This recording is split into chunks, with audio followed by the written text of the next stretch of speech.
সামিয়া জমে গেলেন। ছেলের মাথা শক্ত করে আঁকড়ে ধরে বললেন, কে বলেছে তোকে? কেউ বলেনি, আমি জানি। ভুল জানিস তুই। সামিয়া আরো কিছু বলতে যাচ্ছিল, তবে পারল না। মৃদু ফুপিয়ে ওঠার শব্দ প্রতিধ্বনি হলো কেবিন জুড়ে। বিছানার উপর ইজানের ছোট ছোট নড়ে চড়ে উঠেছে, চোখ মুখ কুচকে কান্নার সূত্রপাত ঘটিয়েছে। ব্যান্ডেজ করা হাত তুলে নাড়ছে ভীষণভাবে। সাইবান মায়ের আলিঙ্গন থেকে নিজেকে ছাড়িয়ে তৎক্ষণাৎ উঠে গেল, বিছানার কাছে গিয়ে ঝুঁকলো। নিষ্পাপ শিশুটি ছটফটে লক্ষ্য করে তার বুকে সুনামি বয়ে গেল। হাতের দিকে যতবার দেখে চোখ যাচ্ছে, ততবার অপরাধ বোধে তার ভেতরটা মোচড় দিয়ে উঠেছে। একটি আঙুল তুলে সে ইজানের গাল ছুঁয়ে দিল নরম গলায়। বলতে গেলে গলা কাঁপলো তার। এই পোটলা, miss your partner in crime. স্বভাব ছিল উৎফুল্ল কণ্ঠে বলার চেষ্টা করলেও কেমন যেন বিষণ্ণ শোনালো সবটা। ছোটে ছোট চেপে ফেললো সাইবান। ইজানের মাঝে কোনো সুক্ষেপ নেই আজ। অন্যান্য সময়ের মতন চোখ মিলে তাকে দেখছিও না, শুধু ফুপিয়ে ফুপিয়ে যাচ্ছে সে। বোঝা যাচ্ছে কষ্ট হচ্ছে তার। সাইবানের চোখ জোড়া চকচক হয়ে উঠল অনিশ্চিতভাবে। হাত এদিক সেদিক বাড়লো, সে ঠিক বুঝে উঠতে পারল না কি করবে। কি করলে ইজান শান্ত হবে। আপু, ইরাম আপুকে ডাকু। মম মম আপুকে। তুই পারবি। সাইবান বিহ্বল হয়ে বলছিল, কিন্তু সামিয়া তার পিছে হাঁস রেখে সেই কথা থামিয়ে দিলেন। আশ্বাস স্বরূপ বললেন, তুই ওর বাবা সাইবান। বাবা শব্দটা বুঝি গোত্তা খেলো সাইবানের হৃদয়ের দুয়ারে। সামিয়া সবটা লক্ষ্য করলেন অভিজ্ঞ ভঙ্গিতে। তিনি পরিস্থিতি সামলাতে চাইলেন, জিজ্ঞেস করলেন, তুই কখনো ওর সাথে স্কিন টু স্কিন ট্রাই করেছিস? সাইবানের ফিসু কুচকে গেল। স্কিন টু স্কিন, সেটা কি? মৃদু হাসলেন সামিয়া, বিছানার কাছে গিয়ে বসলেন। অত্যন্ত সাবধানে ছটফট করতে থাকা ইজানকে সাবধানে তুলে নিতে নিতে ব্যক্ত করলেন, স্কিন টু স্কিন হলো বাচ্চার সঙ্গে বাবা মার বন্ডিংয়ের জন্য একটা দারুণ পদ্ধতি। একটা নির্দিষ্ট সময় সরাসরি ত্বকের সঙ্গে ত্বকের স্পর্শ, মানে বাচ্চাকে বুকে ধরে রাখা বা জড়িয়ে ধরে শুয়ে থাকা। এতে বাচ্চার বডি টেম্পারেচার ঠিক থাকে। পাশাপাশি ওরা যেহেতু সেন্সিটিভ হয়, স্কিন কন্ট্যাক্ট হলে ওরা সহজেই মানুষ চিনতে পারে, বিশেষ করে বাবা মাকে। তোকে আমি শিখিয়ে দিচ্ছি, চেষ্টা কর। সাইবান সামের কথা অনুযায়ী কাজ করলো। ধীরে ধীরে নিজের পরনের শার্টের বোতামগুলো খুলে বুক উন্মুক্ত করে নিল। সোফায় হেলান দিয়ে বসলো সে। সামিয়া সাবধানে ইজানকে ধরে সরাসরি তার বুকের উপর রাখলো। সাইবানের উষ্ণ ত্বকের ছোঁয়া পেতেই ইজানের ফোপানো ক্রমশ মিয়ে এলো। তার বুকের উপর হাত পা ছড়িয়ে এলিয়ে রইল নিশ্চুপ হয়ে। সাইবান ভীষণ রকম অবাক হলো। এতটা সহজ ছিল এই ছেলেকে শান্ত করা? বিশ্বাস হতে চাইল না তার। একটি হাত তুলে অতি সন্তর্পণে সে রাখলো ইজানের পিঠের উপর। আরামবোধক এক গোঙানি তুলে চোখ বুজে ফেল ইজান। সাইবানের চোখ জোড়া প্রসারিত হলো, তাতে জলজল করে উঠল অব্যক্ত কেছ। পরক্ষণে তার বিষণ্ণ চেহারা এক মায়াবী হাসি ফুটল। সামিয়া অবধি অবাক হয়ে গেলেন। মনে হলো কত বছর যাবৎ ছেলেকে তিনি এভাবে হাসতে দেখেননি। সাইবান ইজানকে নিজের বুকে আরও ঠিকঠাক পাবে শুয়ে আগলে ধরে রাখলো। এক হাতে তার পিঠ আলতোভাবে চাপড় দিতে লাগলো। সামিয়া একটি ঠকিলেন। তার চোখে কেন অশ্রু জমছে জানেন না, তাই দ্রুত বললেন, আমি একটু বাইরে ডাক্তারদের সাথে কথা বলে আসছি, তুই থাক ওর সাথে। তিনি আর দাঁড়ালেন না, কেবিনের দরজা খুলে বেরিয়ে গেলেন। সামিয়া চলে যেতে গোটা কেবিনে শুধু সাইবান আর ইজান রয়ে গেল। সোফা থেকে নিঃশব্দে উঠে দাঁড়ালো এবার সাইবান। তার বুকে লেপ্টে থাকা ছোট্ট মানুষটিকে জগতের সব থেকে মূল্যবান কিছু মনে হচ্ছে তার কাছে। একটু এদিক সেদিক হলেও বুঝি কাদামাটির ইমারতের মতো ভেঙে পড়বে সব কিছু। ইজান গভীর শ্বাস টানছে, ঝুঁকে সাইবান গুনেও দেখলো সাধারণ প্রাপ্তবয়স্ক মানুষদের চাইতে অনেক বেশি বার নিঃশ্বাস প্রশ্বাস নেয় ছোট বাচ্চারা। চোখ দুটো আর বুঝে নেই ইজান। চুপচি করে পিতার বুকে ঘেঁষে বুঝি সে তার হৃদয়ের হৃদযন্ত্রের স্পন্দন শুনছে। সাইবান অজান্তে ইজানকে দোলাতে লাগলো। আমার পোটলা। ইজান সঙ্গে সঙ্গে সাইবানের বুকে হাত ঠুকে প্রতিবাদ জানালো। ডাক্তার চিনে গিয়েছে নাকি? মুচকি হাসলো সাইবান, কিন্তু যখন ব্যান্ডেজ জড়ানো হাতে দেখলো তখন আলতো করে আঙুলের ডগায় সেটি তুলে নিল। ঝুঁকে এসে সেই হাতের উপর নিজের ঠোঁট ছুঁয়ে দিয়ে সে ফিসফিস করে বলল, বাবা খুব সরি। আ আ হুম, পোটলার জন্য বাবার এত কষ্ট কেন হচ্ছে বলো তো? সুস্থ হয়ে যাওয়া যায় না তাড়াতাড়ি? ইজানের কপালে নিজের কপাল ছেঁকে চোখ বুজে রইল সাইবান। জানালা গলে আসা শীতল বাতাস ছুঁয়ে গেল উভয়কে। ছেলেকে বুকে আগলে রেখে সাইবান ধীরে ধীরে বিছানার উপর আছোয়া হয়ে বসল। বুকের উপর শুয়ে থাকা ইজানের পিঠ চাপড়ে দিতে দিতে একদম অস্বাভাবিকভাবেই আলতো আছে সুরে সুরে সে গেয়ে উঠল, আঙুলে আঙুল ছুঁয়ে শেখালে তুমি জীবনের পথ চলা, নিজে না খেয়ে তুমি খাওয়ালে, শেখালে কথা বলা।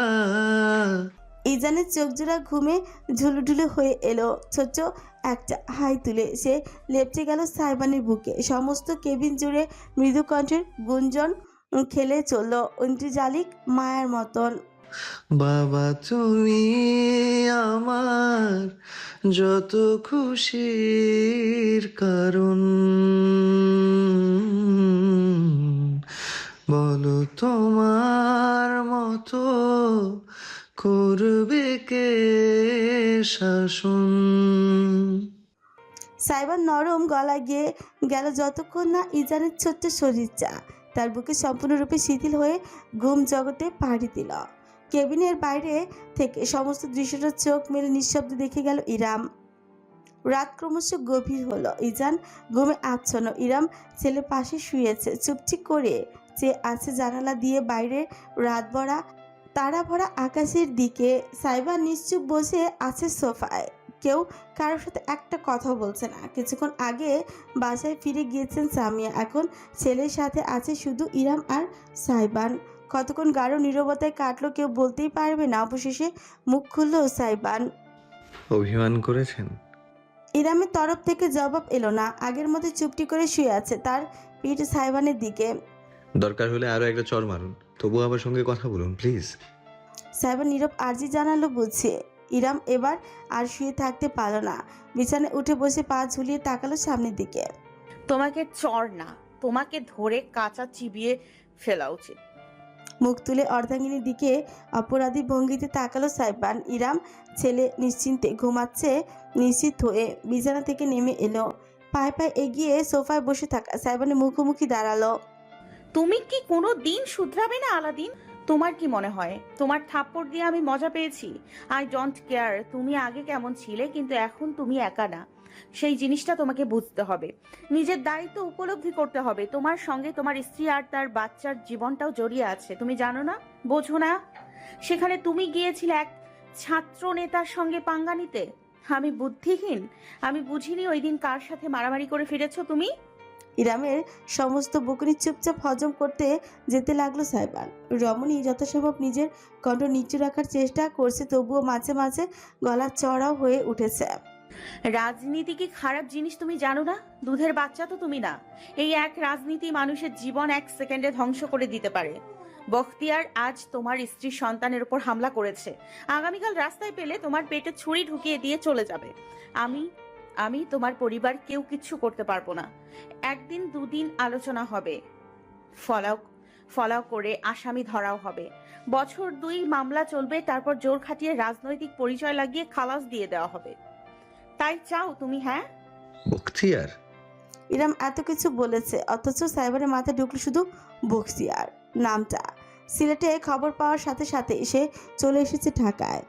এসে থেকে কাউকে কিছু জিজ্ঞেস করার সুযোগ পায়নি, কি হয়েছে কিভাবে হয়েছে।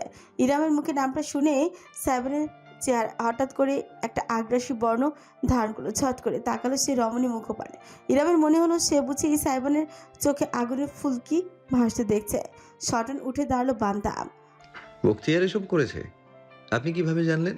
ইরাম খানিক ভাবাচাকে খেয়ে ইহানের কথাটা খুলে বলল। সবটা শুনে সাইবানের হাত মুঠো শক্ত ক্রমশ হয়ে উঠল। তারপর হঠাৎ করেই তার ঠোঁট জুড়ে ভয়ানক অশুভ এক হাসি ছড়িয়ে পড়ল। সেকেন্ডের ভেতর একজন মর্মাহত পিতা থেকে এক অজানা দানবে রূপান্তরিত হয়ে গেল সে। নিজের মাথার চুল চেনে তুলল সাইবান।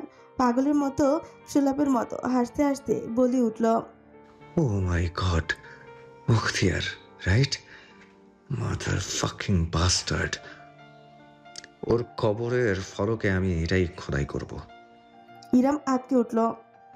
না আলাদিন, আমি না বলেছি। আপনার কথা আমি কেন শুনবো? আমি শুধু বখতিয়ারের কথা শুনবো। ওর গলা চেপে ধরে নর্দমার পানিতে ডুবিয়ে মারার সময় ও কেমন চিৎকার করে সেটা শোনার দারুণ ক্রেভিংস হচ্ছে আমার। আলাদিন! শ্, একদম চুপ। অত্যন্ত রুক্ষভাবে ইরামের ছোঁচে আঙুল চেপে ধরল সাইবান। অতঃপর হালকা একটা ধাক্কা দিয়ে তাকে বিছানায় ফেলে দিল। হতবম্ব অর্ধাঙ্গিনী তার বিস্তারিত নয়নে দেখল এক রুদ্র মূর্তিকে। সাইবান ঝুঁকে এসে ইরামের দুই পাশে দুই হাত রেখে খড়খড়ে গলায় পড়ল, দুনিয়া চেনেন? দুনিয়া আপনারা আমার দুনিয়া, আর আমার দুনিয়ায় যারা হাত দেবে তাদের আল্লাহর দুনিয়া থেকে সমূলে উপড়ে ফেলে দেব আমি। আরেকটু কাছে ঝুঁকে সেই অশনি সংকেতের মতন ফিসফিস করে বলল, কালকে রাস্তায় আমার পেটে ছুরি মারতে আসার আগে ওদের বুকে ছুরি মারবো আমি। আমি আপনার জেনারেশনের ভদ্র সুশীল স্বপ্নের পুরুষ না, আমি উত্তাল generation G. I do violence, I eat violence, I read violence, and I live for violence. আর এক মুহূর্ত দাঁড়ালো সাইবান। হনহন করে হেঁটে বেরিয়ে গেল কেবিনের বাইরে। পেছনে বিছানায় পড়ে থাকা হতবিহ্বল ইরাম নিজের বুক চেপে ধরল তীব্র ক্রোধে এবং হতাশায়। সমস্ত মুখ লাল হয়ে উঠল তার। কেবিনের বাইরে বেরিয়ে লম্বা লম্বা পা ফেলে হাঁটতে হাঁটতে নিজের পকেট থেকে ফোন বের করে ডায়াল করলো সাইবান। ওপাশ থেকে রিসিভ হতে গুরুগম্ভীর গলায় আদেশ ছুল, সবাইকে খবর দে অনুরাগ, নামরদটাকে রাতের আকাশে সূর্য দেখাবো আমি। এলাকায় হয় পঙ্গু শরীর থাকবে ওর, না হলে কবর। রাজনীতির আব্বাকে চেনে ও, আজকে বোঝাবো ওই আব্বার চেহারা দেখতে আমার মতন। আমি এখনো বলছি, আমরা আগে পুলিশের কাছে যাই, রিপোর্ট করে আসি। অনুরাগের কথায় গাড়ির ভেতরে থাকা সাইবান প্রতিবাদ করে উঠল। সব থেকে জোরালো প্রতিবাদ জানালো নীরব। কি পুলিশ? পুলিশ ওদের বালটাও ছিড়বে না। সিনেমার ক্লাইম্যাক্স দেখিস না, মারপিট শেষ হয়ে যাওয়ার পর পুলিশ আসে, তেমনই হবে। ডাক্তার আসিবার পূর্বেই রোগী মারা গেলে ডাক্তার দিয়ে চুল ছিঁড়বো আমরা? গর্জে উঠল আফনানো।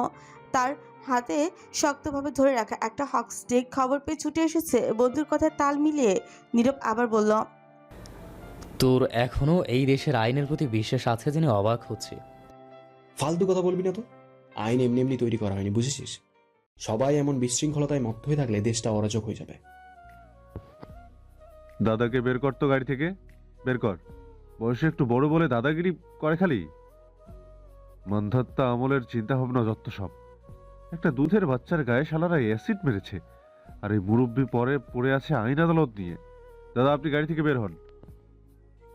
আফরান ঝাঁজ নিয়ে পড়ল। অনুরাগ বন্ধুদের কথাবার্তা শুনে শুধু একটা দীর্ঘশ্বাস গোপন করতে পারল। সাইবানের সঙ্গে একই ক্লাসে পড়লো, তাদের বয়সী নয়, 3 বছরের ব্যবধান আছে। এর কারণ দেরিতে স্কুলে ভর্তি। ক্লাস 4-এ একটু খারাপ রেজাল্ট করার কারণে তার বাবা আবারও আরেক বছর সেখানে রেখে দিয়েছিলেন। পরে 1 বছর টাইফয়েডে স্কুলমুখও হওয়া হয়নি। বয়সের ফারাক থাকলেও কোনোদিন বন্ধুদের মাঝে সেসব নিয়ে চিন্তা ভাবনা হয়নি। হ্যাঁ, টিটপুনি অবশ্যই কাঁচা হয়। দলের গুরুজন বলে সে চেষ্টা করেও এই ছন্নছাড়া বাউন্ডলে দলটাকে একসাথে বেঁধে রাখতে। গাড়ি চলছে অত্যন্ত দ্রুত গতিতে। পেছনে সবাই হাক ডাক করে কথাবার্তা বলো, আলোচনা একদমই অংশ নিচ্ছেন না সাইবান স্বয়ং। এক মনে ড্রাইভ করছে, দৃষ্টি রুক্ষ, যেন মরুভূমির উত্তপ্ত রোদে তার ভ্রুজোড়া কুঁচকে গেছে। ছোটে ঝুলছে একটা সিগারেট, বন বন করে ঘোরাচ্ছে স্টিয়ারিং। আশেপাশের গাড়ির পরোয়া করছে না। ক্ষণে ক্ষণে তার অসাবধানতার কারণে অন্যান্য বাস ট্রাক থেকে লোকজন চিৎকার করে গালমন্দ করছে। ওসবের প্রতি উত্তর দেওয়ার মতো সময় কারোরই যেন নেই আজ। প্রত্যেকে চকবক করে ফুটছে প্রতিশোধের বাসনায়। মানুষ হয়তো তারা আলাদা, তবে অনুভূতি এক। একজন অপমান মানে সবার অপমান। সেখানে আজ সাইবানের পরিবারের সঙ্গে যা হলো তাতে শুধুমাত্র একটা আদেশের জন্যই ফুঁসছিল সবাই। সাইবান সেই আদেশটা দিতে যা দেরি করেছে, কারো ছুটে আসতে একটু দেরি হয়নি। ঠিক কতক্ষণ সময় লেগেছে নির্দিষ্ট জায়গায় পৌঁছাতে কেউ বলতে পারবে না। প্রত্যেকে একটা ঘোরের মধ্যে ছিল। সরে ফুটতে থাকা শক্তিটুকুর বিস্ফোরণ হওয়া বাকি আছে শুধু। টায়ারের কর্কশ আর্তনাদ তুলে গাড়িটা কোনো মতে থামিয়ে ড্রাইভিং সিটে দরজা খুলে বাইরে লাফিয়ে নামলো সাইবান।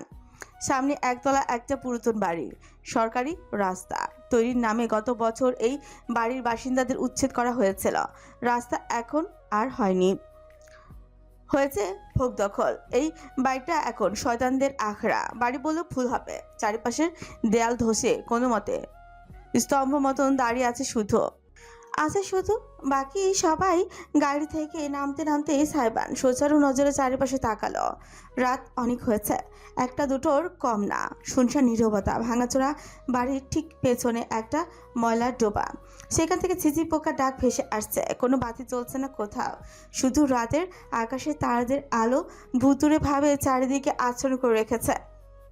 আমি বলছিলাম কি সাইবান, মাথাটা ঠান্ডা করে। অনুরাগ শেষ একবার বন্ধুর কাঁধে হাত রেখে বোঝাতে চাইছিল, কিন্তু সাইবান তার বুকে হাত থেকে ধাক্কা দিয়ে সরিয়ে দিল। তাকালো না অবধি। শেষ হয়ে যাওয়া সিগারেটটা ফেলে আরেকটা নতুন সিগারেট ধরিয়ে ঠোঁটে পড়ল। তার হাতে কোনো অস্ত্র নেই, খালি দু হাত। ওই অবস্থায় বাড়ির বাউন্ডারির ভেতরে পা রাখলো সাইবান। নিঃশব্দে অনুসরণ করলো অনুরাগ, নীরব এবং আফনান। হাতের হকস্টিক বন্ধ বন্ধ করে ঘোরাতে ঘোরাতে চারপাশ দেখছে আফনান। অপরদিকে নীরব পর্দার স্ট্যান্ড থেকে মোটা লোহার রড খুলে এনেছে।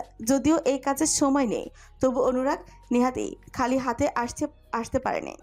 তার প্যান্টের পকেটে নাইফ আছে, যেটা খুব বেশি প্রয়োজন না হলে সে ব্যবহার করতে চাইছে না। এগোচ্ছে সাইবান, তার চলনে শিকারির ছাপ। পা দুখানা বাঘের থাবার মতন মাটিতে লাগছে ঠিকই, অথচ শব্দ হচ্ছে না। চোখ জোড়া অশনি সংকেতের মতো চলচল করছে। বাড়ির ভেতরে থেকে মানুষের কোনো সারা শব্দ আসছে না। আফরান ফিসফিস করে শুধল, কুত্তাগুলো এখানেই আছে, পালিয়ে যায়নি তো আবার? সাইবান তির্যক হাসল। পালিয়ে আর যাবে কোথায়? পাতালে? না, পুরুষটাকে খুঁজতে আমার পাতাল ফুটতেও হবে না। পাতাল স্বয়ং ওই হিউম্যান ওয়েস্টটাকে ঠেলে আমার পায়ে এনে দেবে। টার্গেট কি? মাথা ফাটাবো নাকি থোতা? নীরব জিজ্ঞেস করলো। এই প্রশ্নের উত্তর সাইবান দিল না, বরং এগিয়ে গেল সামনে, একেবারে বাড়িটার বারান্দার কাছে। কোনো সাবধানতাও নেই তার মাথায়। যে কোনো মুহূর্তেই ভেতরে লুকিয়ে থাকা কোনো জীব তার উপর ছাপিয়ে পড়তে পারে, এই বোধটুকুর অভাব তার অবয়বে।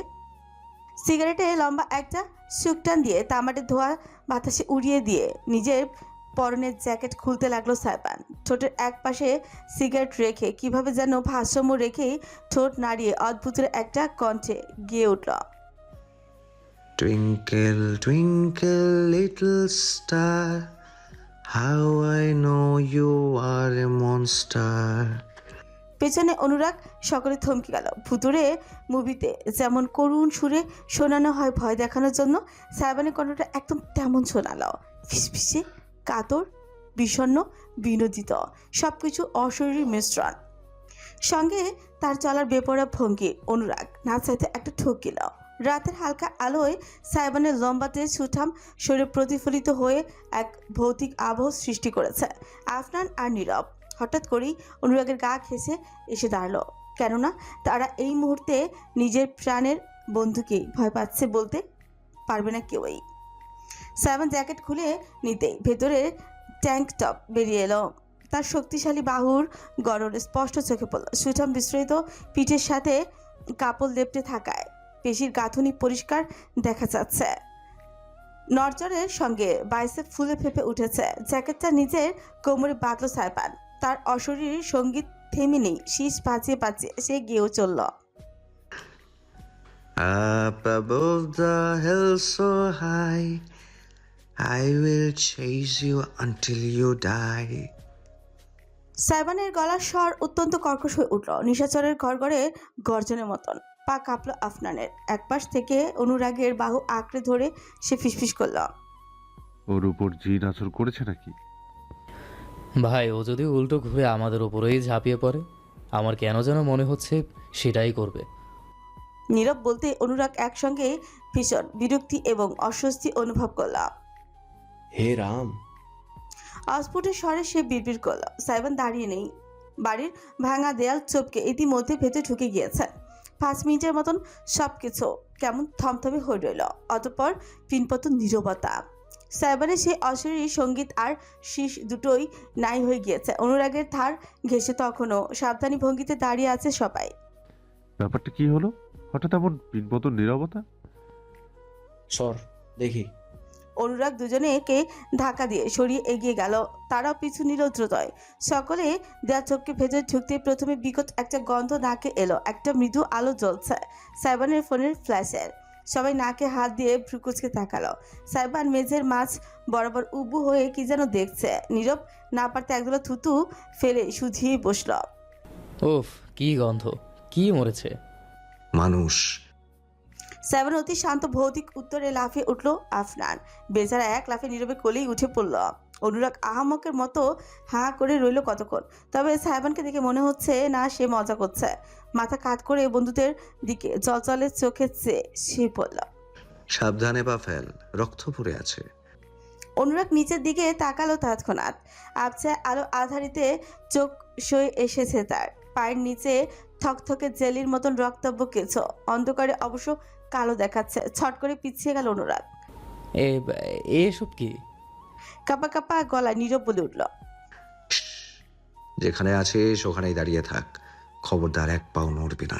ফিসফিস করে উঠল দাঁড়ালো সাইবান। ফোনের ফ্ল্যাশলাইটটা চারিদিকে ঘুরিয়ে আনলো।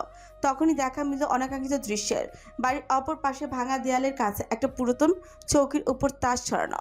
সেই চৌকির নিচে বস্তার মতো কি যেন পড়ে আছে। ভালো মতন তাকানোর পর বোঝা গেল কোনো বস্তা নয়, মানুষের লাশ উপর হয়ে পড়ে আছে। সেটার মাথার দিক থেকে রক্তধারা বয়ে গিয়ে অনুরাগের পায়ের কাছ অবধি পৌঁছেছে। এখন জমে থকথকে হয়ে আছে। গা গুলিয়ে উঠল সবার। শরীরে যেন কাটা দিয়ে গেল। মুখ চেপে বমি আটকালো অনুরাগ। নীরব আর আফনান একে অপরকে চাপড়ে ধরে রাখলো। বন্ধুর সামনে মান ইজ্জত চলে যাবে বিধায় ছুটে পালাতে পারছে না। একমাত্র সাইবান সুটাম শরীরে দণ্ডায়মান। বোটকা গন্ধটা আটকানোর জন্য পকেট থেকে একটা রুমাল বের করে নাকে চাপলো সে। কি হয়েছে এখানে? ওরা ফিসফিসে উচ্চারণ করলো, যেন তার কণ্ঠস্বর জোরালো হলে মৃতদের বিরক্ত করা হবে। সাইবান প্রথমটা জবাব না দিয়ে ফ্ল্যাশলাইটে ঘুরিয়ে অন্য পাশে দেখলো একটা নয়, দুটো লাশ।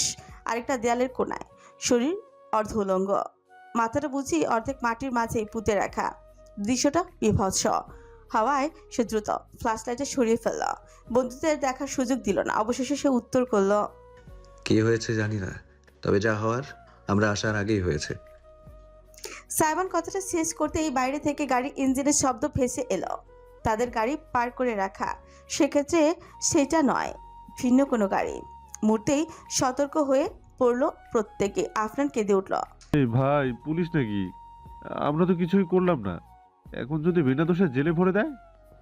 বাইরে গাড়িটা ব্রেক কষে থেমেছে। দরজার খোলার থুপথাপ আওয়াজ, পদশব্দ, তারপরই এক অতি পরিচিত মেইলি কণ্ঠস্বর, তেজি এবং আতঙ্কিত। আলাদিন! 1 সেকেন্ডের জন্য জমে গেল সাইবান। মনে হলো বুঝি তার জগৎ থমকে গিয়েছে। হৃদযন্ত্র অস্বাভাবিকভাবে স্পন্দিত হলো। পায়ে শব্দটা এগিয়ে আসছে কাছে। বাড়ির বারান্দার ভেতরে উঠে পড়েছে। আর দাঁড়িয়ে থাকতে পারল না সাইবান। ওই অবস্থায় লাফিয়ে সবকিছু টপকে ঠিক প্রবেশ মুখের কাছে এসে পড়ল। বাইরে থেকেও ফ্ল্যাশের আলো আসছে। সেই ফ্যাকাশে আলোয় পরিষ্কার হলো ইরামের মুখটা। হন্তদন্ত হয়ে ছুটে এসেছে বোঝা যাচ্ছে। সবুজাব একটা কামিজ পরনে, ওনার কাঁধের একপাশ ঝুলছে, চুলগুলো চাইট করে খোপা বাঁধা। ইরাম একা নয়, তার পেছনে ইহানের অভাব স্পষ্ট। বোনকে এখানে নিয়ে এসেছে সেই। বুঝতে রকেট সায়েন্সের জানার প্রয়োজন নেই কারোরই। সাইবানের ভয়ানক রাগ হলো। হাতের মুঠো শক্ত করে ফেললো সে। সুজোরার তীব্র কুঞ্চনে পিয়াংসি খানিকটা দুলে উঠল। ইরাম ভেতরে ঢুকে খানিকটা আগ্রাসী কণ্ঠে বলতে গেল, তোমাকে মানা করেছি না? আমার কথা কেন শুনতে চাও না তুমি? বিপদে ঝাঁপানোর এত শখ কেন তোমার? খবরদার বলছি, যদি আর একবারও নিজের বকুনি সম্পূর্ণ করতে পারলো না ইরাম। নাকে বোটকা গন্ধটা গিয়ে লাগলো ভেতরে, ঠিকঠাক ঢুকতেও পারলো না সে।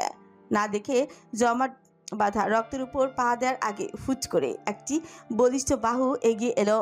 কি হলো ইরাম বুঝতেও পারলো না, শুধু অনুভব করলো তার পাজরা শূন্য ভাসছে। তারপরেই তাকে উপর করে সরাসরি নিজের কাঁধেই তুলে নিল সাইবান। ইরাম ঝুলে পড়ল, তার পাজোড়া এবং হাতজোড়া অসহায়ের মতন দুলতে লাগলো হাওয়ায়। ছটপট করে উঠল সে, সাইবানের পিছে কিল বসাতে লাগলো। এই ছেলে, নিচে নামাও। কি আশ্চর্য, নিচে নামাও আমাকে এক্ষুনি। সাইবান ইরামকে ভালো মতো নিজের কাঁধে চেপে ধরে অন্য হাতে ফ্ল্যাশলাইট ধরে সকলের উদ্দেশ্যে গর্জে উঠল। Out right now. সে নিজেই সবার আগে ভেতর থেকে লম্বা পা ফেলে বাইরে বেরিয়ে এলো। ইরামকে এক মুহূর্তের জন্য নিচে নামালো না। সাবধানে রক্ত চোখকে বারান্দা বেয়ে শেষমেশ নিচে চলে এলো। ইরাম তখনও তার ঘাড় চেপে ধরে প্রতিবাদ করে যাচ্ছে। ছেলে আমার কথা কানে যায় না? কি অসভ্য ছেলে, আমার কথা কানে যায় না? নামাও। অসভ্যতা তো নেই, সভ্যতা তো নেই, এখন লজ্জা শরমও গুলে খেয়েছে। আলাদিন, আমি হাঁটতে জানি, নামাও আমাকে। সাইবান হুট করে নিজের অন্য হাতটা তুলে ইরামের কোমর বরাবর আলতো করে একটা চাপ দিয়ে বলে উঠল। কাদায় পা রাখতে হবে কেন? দরকার হলে ওই পা আমার বুকে রাখুন, তবু আমার কাঁধে লক্ষ্মীটি হয়ে থাকুন। এই কাঁধ জোড়া নিজের দুনিয়ার ভার বহন করতে জানে। ইরামের গাল লালচে হয়ে উঠল। এত জরুরি মুহূর্তে সে কেমন সিধিয়ে গেল সাইবানের স্পর্শ পেয়েই। পেছন পেছন ততক্ষণে অনুরাগ, নীরব, আফনান আর ইহানও বেরিয়ে এসেছে। প্রত্যেকের মুখ ভীষণ রকমের থমথমে। ইরাম কোনোভাবে ইজানকে রেখে গাড়ির ড্রাইভার আর ইহানকে নিয়ে সাইবানকে থামাতে এসেছে তা স্পষ্ট। সাইবান ইরামকে নামালো না যতক্ষণ না পর্যন্ত গাড়ির কাছে পৌঁছালো। দরজা খুলে ভেতরে প্যাসেঞ্জার সিটে অর্ধাঙ্গিনীকে বসিয়ে তারপরে ক্ষান্ত দিল সে। জিজ্ঞেস করল, পোটলা কার কাছে? চোখ মুখ কুচকে ফেললো ইরাম। আম্মু আর সুগন্ধাকে ডেকে রেখে এসছি। তুমি কি আর আমাকে এক দণ্ড শান্তি দিয়েছো? এই, এবার শান্তি করুন। সাইবান বাইরে বেরোতে নিচ্ছিল, কিন্তু ইরাম তার হাত খামচে ধরল। এই বিষয় বদলাবে না। ওখানে কি করছিলে তুমি? কেউ তো নেই। আর ওই বিশ্রী গন্ধটা কিসের? এখনো নাকে আসছে আমার। ছি, কি করেছো তুমি? সত্যি করে বলো। একটা বাঁকা হাসি ছড়িয়ে পড়লো সাইবানের ছোটে। ঝুঁকে এসে ইরামের চোখের পানি চেয়ে আবেশিত মৃদু গলায় সে বলল, কিছু না করতে পারার আফসোস করছি। আলা, ইরামের ছোটে বৃদ্ধা আঙ্গুলি চেপে ধরলো সাইবান। বরফে পরিণত হলো রমণী। জ্যাপ জ্যাপ করে চেয়ে থাকলো সাইবানের আঙুল। তার ঠোঁটে দারুণভাবে স্পর্শ করলো ছোঁয়া বুলিয়ে একেবারে ঠোঁটের কোণে এসে থামলো। জলজলে চোখে চেয়ে ঘোষণা করলো, কোনো অপবিত্র গন্ধের অধিকার নেই আপনার নাকে প্রবেশ করার। আপনার গ্রহণ করা সুবাসে নাম লেখা থাকবে শুধু আমার। আন্ডারস্ট্যান্ড? আরেক দফায় অর্ধাঙ্গিনীকে বাকরুদ্ধ করে দিয়ে সাইবান আলতো করে তার গালে নিজের ঠোঁট ছুঁয়ে দিল। Relax my precious, I am right here with you. ফিসফিস করলো সে। অতঃপর গাড়ি থেকে মুখ বের করে বাইরে দাঁড়ানো সকলকে দেখলো। তার দৃষ্টি মিলিত হলো অনুরাগের সঙ্গে। গভীর গলায় সে আদেশ ছড়লাম, পুলিশকে কল কর। আজ সকালে হাসপাতাল থেকে ডিসচার্জ করা হয়েছে এসানকে। অবশেষে ইরামের বিস্তর চিন্তার একটু হলেও অবসান ঘটেছে। গাড়ি চলছে মৃদু গতিতে। পেছনে প্যাসেঞ্জার সিটে ইরাম, তার পাশে বসেছে সাইবান। ইজান মায়ের বুকে লেপ্টে আছে, ঘুমাচ্ছে না। ডাগর ডাগর চোখ মেলে চারপাশ দেখছে। মুন্সিবাড়ির রাস্তা কেচে সাইবানের বাড়ির সামনে এসে থামলো গাড়ি। ব্যাগপত্র নিয়ে প্রথমেই বেরোলো সাইবান, অতঃপর তাকে অনুসরণ করলো ইরামও। ছেলেকে কাঁধে শুয়ে গাড়ির দরজাটা আটকে পেছনে ঘুরতে একটি দৃশ্য তার নজর কেড়ে নিল। রাস্তার অপর পাশে রাহাত দাঁড়িয়ে আছে, পুরো দস্তর তৈরি। বোঝা যাচ্ছে অফিসের জন্য বেরিয়েছে সে।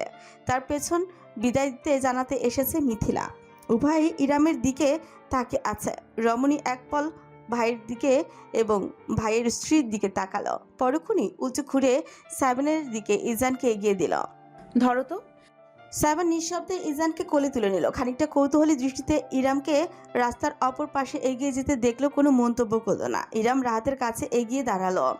ভাই দৃষ্টি ফিরিয়ে নিল। মিথিলা বলে উঠল, বাবু কেমন আছে এখন? ইরাম মৃদু হাসল। আমি এখানে এসে না দাঁড়ালে এই প্রশ্নটাও কি করতে মিথিলা? থতমত খেয়ে গেল মিথিলা, তবে পাল্টা কোনো উত্তর করলো না। রাহাত মুখ তুলে ইরামের দিকে চেয়ে বলে উঠল, কে বলতে চাইছো আপু? কিছু বলতে চাইছি না। দেখতে এলাম এই বাড়িতে কেউ মরে টরে গেল নাকি আবার। এছাড়া কোনো যুক্তি খুঁজে পাচ্ছি না। 3 দিন 3 রাত হাসপাতালে একটা মাসুম বাচ্চা ছটফট করে গেল, অথচ মামা মামি হয়েও 1 সেকেন্ড তাকে দেখতে যাওয়ার মতন সুযোগও হলো না কারো। কোনো বড় দুর্ঘটনা না ঘটলে তো এমনটা হওয়ার কথা না। রাত তাতে ধর চেপে বলল, আপু, ইয়ানের সঙ্গে যা হয়েছে তার জন্য আমরাও দুঃখিত। ইরামের ছোঁচের হাসিটা আরেকটু প্রসারিত হলো। কোনো প্রফুল্লতা নয়, অদ্ভুত এক পরিতাপের বিষণ্ণ হাসি। একটা সময় ছিল রাহাত, যখন তোর জ্বর হলে সারা রাত তোর মাথার কাছে বসে মাথায় জলপট্টি দিতাম। তুই বজ্রপাতে ভয় পেতি, ঝড় হলেই বালিশ নিয়ে আমার রুমে এসে বলতি, আপু আজকে আমি তোমার সাথে ঘুমাই। তোকে ভাই কম, নিজের সন্তানের মতো দেখেছি আমি, অথচ তুই আমার সন্তানের মান রাখতে পারলি না। এতই বড় মানুষ হয়ে গিয়েছিস আজকাল। রাহাতের মুখটা থমথমে হয়ে গেল। দৃষ্টি ফিরিয়ে নিল সে খানিক অপরাধী ভঙ্গিতে। খানিকটা মিথিলা কর্কশ গলায় বলে উঠল, আপু, আপনার তো আমাদের কোনো প্রয়োজনই নেই এখন আর। বড় ঘরের বউ হয়েছেন, টাকা পয়সার তো কমতি নেই কোনো। ডাক্তার শাশুড়ি, ব্যবসায়ী শ্বশুর, স্বামী যেমনই হোক না কেন, আপনার আর কি লাগে? মিথিলার কথা স্পষ্ট তাচ্ছিল্য প্রকাশ পেল। ইরাম কুচকে ফেলা। স্বামী যেমনই হোক মানে? আপু, রাহাত কিছু বলতেই যাচ্ছিল, তবে ইরাম হাত তুলে ভাইকে থামিয়ে দিল। তার নরম কোমল দৃষ্টি বদলে তীক্ষ্ণতর হয়ে উঠল। মিথিলার দিকে ধারালো চোখে চেয়ে সে বলল, গালি করে কথা বলা পছন্দ করি না আমি। সাহস থাকলে সরাসরি বলো। বলার কি আছে আপু, সবাই তো জানেই। শুধু বড়লোক হলেই হয় না, ট্যালেন্ট, পড়াশোনা, রুচি, সুশীলতা থাকতে হয়। কাহিনী একটু হলেও আমাদের কানে আসে। এলাকার বাইরে তো থাকি না, এমনি এমনি আপনার উপর ঝাঁপিয়ে পড়ছে কেউ? এমনিতেই দুধের শিশুটার উপর দিয়ে ঝড় গিয়েছে, কোনো বেয়াদবি করেনি আপনার খালাতো ভাই? শেষ দুটো শব্দই আলাদা। একটা জোর দিল মিথিলা।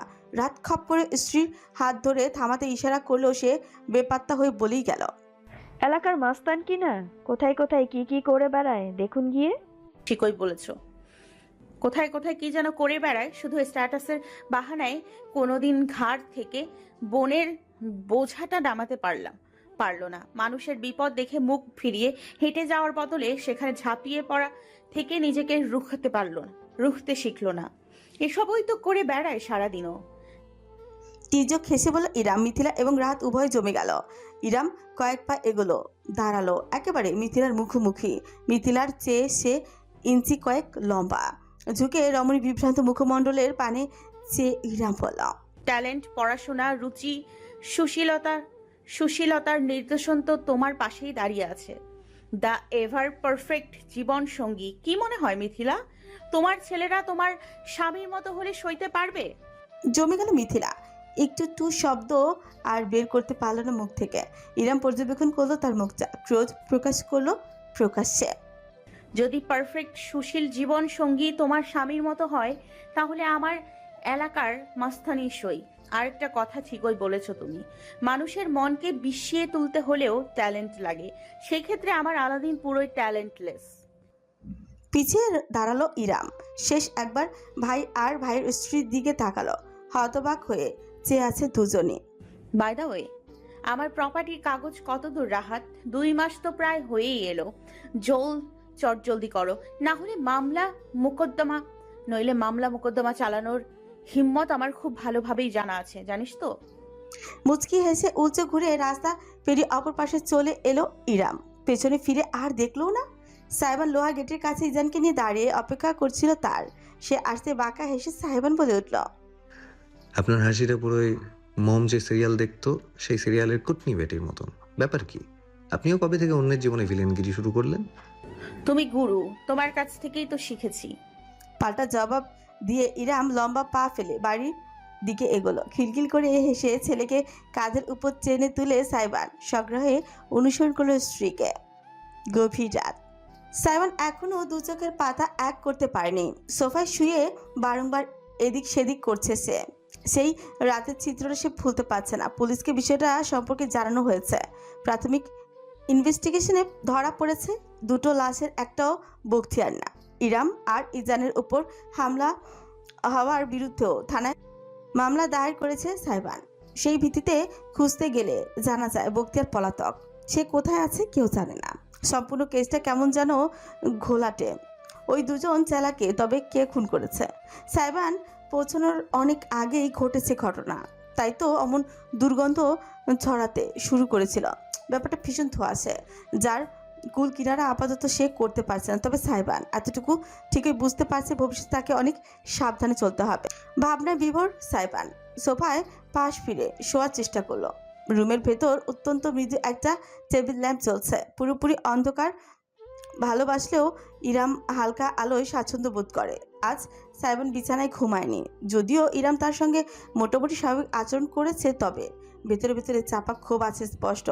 সেও আর সাইবানকে জোর করেনি। বিছানায় শুধু ইরাম আর ইজান ঘুমিয়েছে। অন্য সময় সাইবান চোখে আই মাস্ক আর কানে তুলো গুজিয়ে শুয়ে থাকে, কারণ প্রায় রাতে অনেকবার কেঁদে ওঠে ইজান। সাইবানের ঘুম গভীর, তাই কানে তুলো গুজে ঘুমানোর পদ্ধতি আবিষ্কারের পর থেকে সে টের পায়নি কখন বাচ্চা উঠেছে। কখন কখন ইরাম নিদ্রাহীন সামলেছে সবকিছু একা একা। তবে আজ রাতে সে আইমাক্স তুলো কিছুই ব্যবহার করছে না। চোখ বুজে ঘুমানোর ভং ধরে শুয়েছিল বিধায় টের পেয়েছে। ইতিমধ্যে 3 বার উঠে ছেলেকে খাইয়েছে ইরাম। ভীষণ ক্লান্ত তার শরীর। হাসপাতালের 3 রাত, মিটার টানা 2 ঘন্টার জন্য হলেও চোখের পাতা এক করেছে কিনা সন্দেহ। মুখের ক্লান্তিভাব আর মলিনতা দেখলে বোঝা যায়, অথচ বিরক্তির একটা টু শব্দ অবধি করেনি ইরাম। যতবার ইজান কেঁদেছে ততবার হয় ছেলেকে কোলে নিয়ে বারান্দা হেঁটেছে, কখনো বা নার্সারি গ্লাইডারে বসে দুলেছে, আবার কখনো গুনগুন করে ঘুম পাড়ানি গান গেয়েছে। কি নিতারণ ধৈর্য একজন মায়ের! সাইবান শুধু চোখে দেখেছে আর কানে শুনেছে, তাতে তার ভীষণ বিরক্তি ধরে যাচ্ছে। অথচ ইরাম দিনের পর দিন, রাতের পর রাত একই রুটিনে অভ্যস্ত। এখন তো তাও সাইবান চোখের সামনে দেখছে। তাহলে যে 3 মাস ইরাম একা একা থেকেছে, সেই দিনগুলো কিভাবে অতিবাহিত করেছে? নারী ও পুরুষের ক্ষমতা কত পার্থক্য, একজন বাবা কিংবা একজন মায়ের দায়িত্ব কত ব্যাপক। এই বিষয়গুলো ইরাম জীবনে না আসলে সাইবান কখনো অনুধাবন করতে পারতো না। কতক্ষণ ভাবনার জগতে ডুবেছিল সাইবানের হিসেব নেই। দীর্ঘ নির্ঘুম রাত্রির পর অবশেষে চোখ দুটো প্রায় বুজে আসছিল তার। ঠিক এমন সময়ই মৃদু ক্রন্দনের আওয়াজ। চোখের পাতা খুলে গেল সাইবানের। অজান্তেই মাথা তুলে তাকালো সে বিছানার দিকে। মাঝখান বরাবর ইরাম শুয়ে আছে, তার এক পাশে ইজান আরেক দফায় জেগে উঠেছে। ছোট ছোট হাত পা ছুটছে, ব্যান্ডেজ করা হাতটা দুলছে চারিদিকে। চোখ মুখ কুচকে ফুপিয়ে বড় সড়ো চিৎকারের প্রস্তুতি নিচ্ছে। ইরাম এখনো টের পায়নি, ঘুমিয়ে আছে। মুখটা দেখেই বোঝা যাচ্ছে ঠিক কতখানি ক্লান্ত এবং জর্জরিত সে। সাইবান কয়েক সেকেন্ড সিদ্ধান্তহীন হয়ে পড়ল। তারপর কিছু বুঝে ওঠার আগে অন্তরে তার নয় সোফা ছেড়ে উঠে দাঁড়ালো। ঠিক যেই মুহূর্তে ইজান চিৎকার করে কান্না শুরু করবে, সেই মুহূর্তে সাইবান বিছানার কাছে গিয়ে শপথ করে ছেলেকে কোলে তুলে নিল। লম্বা পা ফেলে ইরামের কাছ থেকে দূরে চলে এলো। উঠলা? তোর সাইরেনে বিরতি নেই? আম্মু ঘুমালেই বাঁশি বাজাতে মন চায় না? সাইবানের আলতো কথায় কান্না থেকে বিরত রইল ইজান। ঢাকো ঢাকো চোখ মেলে ফ্যাল ফ্যাল করে চেয়ে রইল পিতার দিকে। একবার শান্তিতে ঘুমানো ইরামকে দেখে শেষমেশ রুমের কোনার টেবিলের কাছে গিয়ে দাঁড়ালো সাইবান। অতি সাবধানে ইজানকে সেখানে রাখলো। দেখি দেখি দেখি, আগুমতো কয় কেজি করেছিস? ইজানের ডাইপার ভিজে উঠেছে। সাইবান কয়েক মুহূর্ত দ্বিধা করলো। শেষমেশ একটা দীর্ঘ প্রশ্বাস টেনে শুকনো কাপড়ের বাস্কেট থেকে ক্লিপ তুলে নিয়ে নিজের নাকে লাগিয়ে নাক বন্ধ করে ফেলল। মুখ দিয়ে প্রশ্বাস টেনে অবশেষে ডাইপারে হাত দিল সে। ছটফট করছে ইজান। এদিকে সাইবান জানে না ডাইপার কিভাবে বদলাতে হয়। থমকে গেল সে, মাথা কাত করে তাকালো পিছনে। ইরামকে ডেকে তুলবে? ধুর, তাহলে এত কাহিনীর প্রয়োজন কি ছিল? ডাইপারের প্যাকেট তুললো, ইনস্ট্রাকশন পড়ল সে, তাও কিছু বুঝলো না। শেষমেশ নিজের ফোন হাতে তুলে নিল, ইউটিউবে গিয়ে সার্চ দিল how to change babies diaper. বেশ কয়েকটা ভিডিও এলো। বিজয়ের হাসি হেসে সেটা পাশে রেখে সাইবান নাকি সুরে ইজানের সঙ্গে কথা বলতে লাগলো। দেখেছিস বাপ তোর কত চালাক? মামু, সোনার কপাল নিয়ে জন্মেছিস তুই, বুঝেছিস? নাহলে আমার মতো একটা বাপ পাওয়া তো বিলাসিতা। ভিডিও দেখে দেখে সাইবান ধীরে ধীরে অদক্ষ হাতেই পুরাতন ডাইপার খুলে নতুন ডাইপার পরিয়ে দিল ইজানকে। সম্পূর্ণ সময়টা ছটফট করে গেল ইজান। বাইন মাছের মতন খালি হাত গলে বেরিয়ে যায়। সাইবান শেষমেশ খপ করে তার হাত দুটো মাথার উপর তুলে চেপে ধরে রেখে শাসালো। পোটলা ছটফট করছিস কর, কিন্তু মামা তোর আম্মু যদি উঠেছে একদম উল্টে লটকে রাখবো। আমি তোর বাপ হতে পারি, তবে তার আগে তোর আম্মুর ডিয়ার হাজব্যান্ড, বুঝেছিস? বিনিময় পা তুলে শটান সাইবানের থতিতে হামলা চালা ইজান। খিলখিল করে হেসে ফেলে সাইবান। তারপর ইজানকে উল্টো শুয়ে পেছনে আলতো দুটো চাপড় দিয়ে পড়ল। আর মারবি? আর মারবি বাপের মুখে লাথি? প্রায় মিনিট 15 নীরব যুদ্ধ শেষে অবশেষে ইজানকে ডায়পার পরাতে পারল সাইবান। নাক থেকে ক্লিপ খুলে নিজের হাত দুটোতে পরপর 5 বার স্যানিটাইজার দিয়ে পরিষ্কার করলো সে। ড্রেসিং টেবিল থেকে হ্যান্ড ক্রিম তুলে হাতে মাখলো শুধুমাত্র, তারপরই চেঞ্জিং টেবিল থেকে ইজানকে কাঁধে তুলে নিল সে। ইরাম ফিডারে দুধ পাম্প করে রেখেছে, সেটা আর একটা তোয়ালে কাঁধে নিয়ে বিছানার কাছে এলো সে। পরম শান্তিতে ঘুমের জগতে বিচরণ করছে তার অর্ধাঙ্গিনী। এক হাতে ইজানকে ধরে রেখে অন্য হাতে কোলবালিশ টেনে ইরামের পাশে রাখলো সাইবান। খানিকটা সময় প্রাণ ভরে দেখলো ঘুমন্ত মুখটা, কি নিষ্পাপ, কি মায়াবী। বুকটা তার অজানা উষ্ণতা ছেয়ে গেল। ঝুঁকে ইরামের কপালে ঠুটছে একটা আদরের চুমু এঁকে দিল সাইবান। ফিসফিস করে বলল, sleep tight and dream about me my precious. ইজান ক্রমশ জোরালো শব্দ করতে শুরু করেছে, তাই সাইবান পিছিয়ে গেল। নিঃশব্দে রুমের দরজা খুলে আলতোভাবে চাপিয়ে দিয়ে ছেলেকে নিয়ে চলে গেল নিচের হলরুমে। সমস্ত বাড়ি জুড়ে রাত্রির নীরবতা, হালকা হলুদাভ আলোয় আবছায় আলোকিত হলরুম। সাইবান সোফায় বসলো ইজানকে নিয়ে। ততক্ষণে সত্যিই আবার কাঁদতে শুরু করেছে শিশুটি। সাইবান ছেলেকে বুকে চেপে দোলালো। এই যে বাবা এখানে, আম্মুর ঘুম দরকার, তাই এখন থেকে বাবা অন ডিউটি। দেখি দেখি দুধ চাই কার? ইজানকে ধরে অন্য হাতে ফিডারটা মুখে দিতে কান্না বলে চুকচুক করে খেতে লাগলো সে। সাইবান অপলক নয়নে চেয়ে দেখলো গোটা দৃশ্য। সামান্য দুধ খাওয়ানোর দৃশ্য এতটা মধুর হতে পারে তা জানা ছিল না। তার বুক ঘেঁষে থাকা প্রাণীটা সম্পূর্ণ তার উপরই নির্ভরশীল। বিষয়টা একই সাথে আতঙ্কের এবং তীব্র অনুভূতির। বুকের ভেতর যা অনুভূত হলো তা কোনোভাবে ব্যাখ্যা করতে পারবে না সাইবান। কিছুই বোঝে না সে, কিছুই জানে না, তবে এতটুকু জানে এই ছোট্ট নাজুক অস্তিত্বটিকে সে নিজের অন্তিম নিঃশ্বাস অবধি রক্ষা করে যাবে, এমনভাবে যেমনভাবে নেকড়ে পাহারা দেয় নিজের শাবকদের। ইজানের দুধ খাওয়া শেষ হলো, তবে চোখে আর ঘুম এলো না। উপরন্ত তরতাজা হয়ে সে হাত পা ছুঁড়ে কখনো সাইবানের মুখে কখনো বুকে দপাদপ মেরে গেল।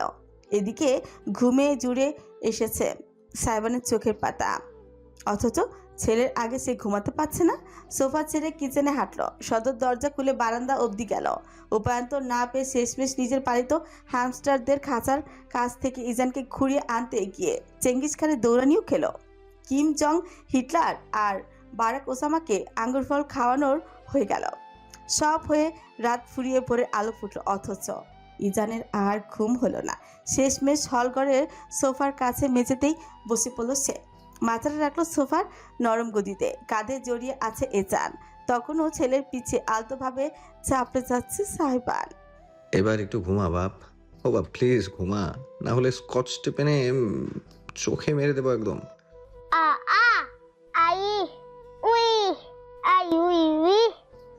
পোটলা, ঘুম না আসলে আমার মতন করে চোখ বুজে বল আর ঘুমা ঘুমা তামান্না বাটিয়াত। একটা সময় ছেলের পিঠ চাপড়াতে চাপড়াতে নিচেই ঘুমিয়ে পড়লো সাইবান। তার কাঁধে মাথা ঠেকিয়ে তখনও জেগে আছে ইজান। সাইবানের শরীর শিথিল হয়ে যেতে ইজান নিজের ছোট্ট একটি হাত তুলে পিতার বুকে ঠেকিয়ে হাই তোলা। রোদের আলো চোখে এসে লাগতে আড়মোড়া ভেঙে জেগে উঠল ইরাম। তার সমস্ত শরীর এত ফুরফুরে শেষ কবে লেগেছে সে ভুলে গিয়েছে। বিছানায় যখন উঠে বসে তখনও চোখ সম্পূর্ণ খোলেনি তার। আরামদায়ক উষ্ণতায় জড়ানো এক দুর্দান্ত সকাল। এত ভালো ঘুম ইজান জন্ম হওয়ার আগেও হয়েছে কিনা সন্দেহ আছে তার। বেশ দিল খোলা মেজাজে চোখ কচলে ইরাম যখন পাশে তাকালো তখন দেখলো বিছানা একদম ফাঁকা, ইজান নেই। বুকের ভেতরে তৎক্ষণাৎ মোচড় দিয়ে উঠল তার। সমস্ত আয়াসটুকু এক লহমায় উবে গেল। লাফিয়ে বিছানায় থেকে নামতে গিয়ে পা ফসকে মেঝেতে পড়ে গেল সে। তবে হাঁটুতে পাওয়া ব্যথা উপেক্ষা করে হন্য হয়ে আশেপাশে তাকালো। ইজান, কুচুপু কোথায় তুমি? আমি সেদিনের ঘটনার পর থেকে ইরামের মাতৃ হৃদয় আরও সতর্ক হয়ে গিয়েছে। দিগাদিগ যুক্তিতর্ক কোনো কিছুর ধার না ধরে সে ছুটে বেরিয়ে এলো রুমের বাইরে। উদ্দেশ্য বাড়ির সবাইকে ডেকে তোলা। রুমের ভেতরে ছেলেকে না পেয়ে আতঙ্কিত ইরাম যখন সিঁড়ি বেয়ে লাফিয়ে লাফিয়ে নিচে নামতে লাগলো, তখনই সামনের দৃশ্যটা তাকে বাকরুদ্ধ করে দিল। পদক্ষেপ সিঁড়ি গোড়ায় থমকে গেল। বরফখণ্ড হয়ে সামনে চেয়ে রইল সে। হৃদযন্ত্র হয়ে উঠল দুর্বার। বাড়ির হল রুমে আজ ভিন্ন এক শান্তির আসর বসেছে। পরিবারের সকল সদস্য চারপাশে ঘিরে দাঁড়িয়ে আছে পাথরের মূর্তির মতন। সামিয়া, সারিকা, সুগন্ধা, এমনকি আহমদ অবধি নিশ্চুপ নিশ্চল। প্রত্যেকের চোখের দৃষ্টি সামনের দৃশ্যে আবদ্ধ। তাদের দৃষ্টি অনুসরণ করে তাকালো ইরাম। চোখজোড়া মহাবিস্ময় প্রসারিত হয়ে উঠল তার। হলঘরে সোফায় মাথা ঠেকিয়ে বসে বসে ঘুমোচ্ছে সাইবান, আর ঠিক তার বাহুর মাঝে কাঁধে মাথা রেখে পরম শান্তিতে নিদ্রাচ্ছন্ন ইজান। পিতা এবং পুত্র উভয়ই আপন ঘুমের জগতে বিচরণ করছে। কোনো খেয়াল নেই আশেপাশে কি ঘটছে না ঘটছে। বাইরের স্নিগ্ধ সূর্য রশ্মি উভয়ের শরীরে প্রতিফলিত হয়ে এক ঐন্দ্রজালিক আবহ সৃষ্টি করেছে।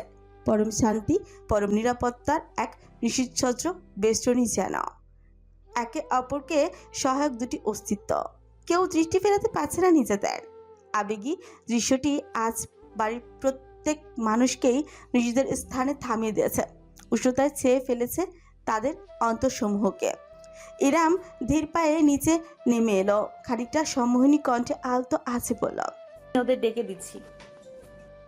তৎক্ষণাৎ প্রতিবাদ জানালেন সামিয়া। না, আমার ছেলে আর তার ছেলে ঘুমাচ্ছে, খবরদার কেউ বিরক্তি করবি না।